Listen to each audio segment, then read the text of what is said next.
श्लोक 7. मत्तः परतरं नान्यत् किंचिदस्ति धनंजय मयि सर्वमिदं प्रोतं सूत्रे मणिगणा इव. अर्थ, हे धनंजया, माझ्यापासून म्हणजेच परमेश्वराहून अधिक श्रेष्ठ असे दुसरे काहीच नसते. दोऱ्यात जसे मणी ओवावेत त्याप्रमाणे हे सर्व माझ्यात ओवलेले आहेत असे तू समज, असं भगवंत सांगत आहेत. तहा हा उपसर्ग पासून हा अर्थ दाखवतो. मत अधिक तहा म्हणजे माझ्यापासून, परतर म्हणजे दुसरे, माझ्यापासून वेगळे दुसरे असे काहीच नाही, मीच सर्व काही आहे असे भगवंत इथे सांगत आहेत. कृष्ण, अर्जुन, कौरव, युद्धभूमीवरील सर्व सैनिक, अगदी हत्ती, घोडे इत्यादी सर्व, तसेच सर्व जीव व निर्जीव पदार्थही तोच आहे. त्यानेच या सर्वांची निर्मिती केलेली आहे. त्यांचे मध्ये वाससुद्धा तोच करतो. त्यामुळेच परमेश्वर व जीव किंवा वस्तू वेगवेगळ्या आहेत अशी प्रत्यक्षात स्थिती नसते. या सर्व जीवांची शक्ती एकच आहे. फक्त वरची रूपे वेगळी आणि रूपे वेगळी असली तरी सर्वांचे देह एकाच वस्तूपासून बनलेले आहेत. सर्व देह पंचमहाभूतांपासून व पंचमहाभूते हे परमेश्वराचेच रूप आहेत किंवा त्याचेपासूनच ती निर्माण झालेली आहेत. आणि प्रत्येक देहाचे आत असलेला जीवही तोच म्हणजे परमेश्वरच आहे.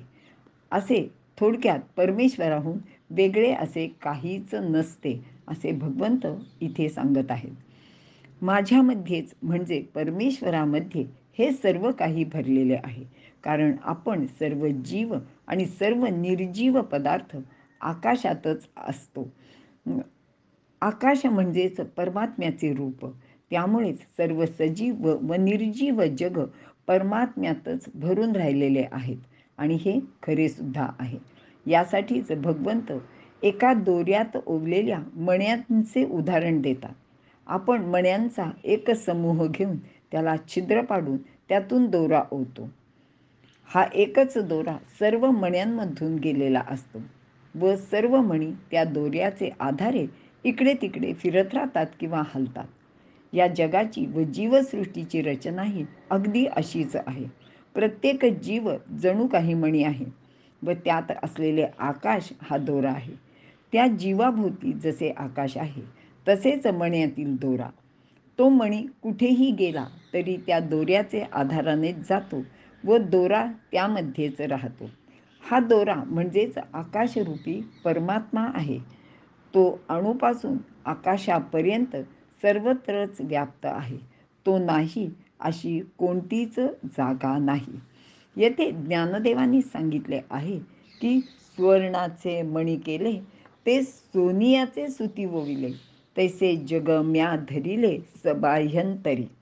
आपण विविध प्रकारच्या माळा तयार करतो, जसे फुलांच्या, मण्यांच्या, मोत्यांच्या माळा. मात्र इथे हे सर्व ओवण्यासाठी आपण जे सूत म्हणजे दोरा वापरतो त्यामुळे दोन मण्यांचा संबंध दृढ होतो. पण या सर्व माळा विजातीय आहेत. कारण सूत व फुले वेगळी, मणी आणि दोरा वेगळा, तसेच मोती आणि त्यातील दोरा हे सुद्धा वेगळेच आहेत. तर इत्यादींची जात भिन्न आहे. पण माऊलीने सांगितलेली माळ मात्र सजातीय आहे. म्हणजेच इथे मणी व सूत हे दोन्ही सोन्याचेच आहेत. सजातीय माळेत मणी व सूत दोन्ही एकाच तत्वाचे आहेत. या जगदरूपी मण्यांचे माळेत परमात्म्याचे सूत आहे आणि त्यामुळे ही विश्वरूपिणी मनमोहिनी अशी माळ तयार झालेली आहे. ती सजातीय किंवा विजातीय असा प्रश्न पडला तर त्याचे उत्तर एकच आहे, ते म्हणजेच वासुदेव सर्वमिती असे आहे. म्हणजेच ती सजातीय आहे. ते कसे याचे उत्तर आपल्याला पुढील श्लोकात भगवंत देणार आहेत. अशा रीतीने या विश्वातील जीवन एकमेकांशी संलग्न आहे. ते एकमेकांवर अवलंबून सुद्धा आहे. पृथ्वी, चंद्र, मंगळ इत्यादी हे ग्रह सुद्धा मणीच आहेत ते गुरुत्वाकर्षणाचे धाग्याने एकत्र गुंफलेले आहेत.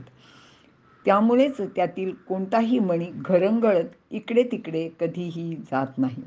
मानवी जीवन तर संपूर्ण एक दुसऱ्याशी निगडीत आहे. प्रत्येक व्यक्ती कुटुंबाशी, समाजाशी, राष्ट्राशी जोडलेली आहे.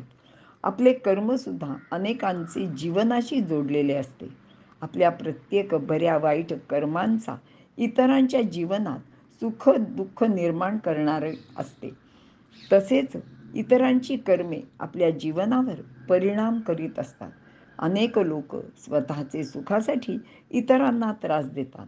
स्वतःचा विचार करताना ते इतरांचे जीवन दुःखमय करतात.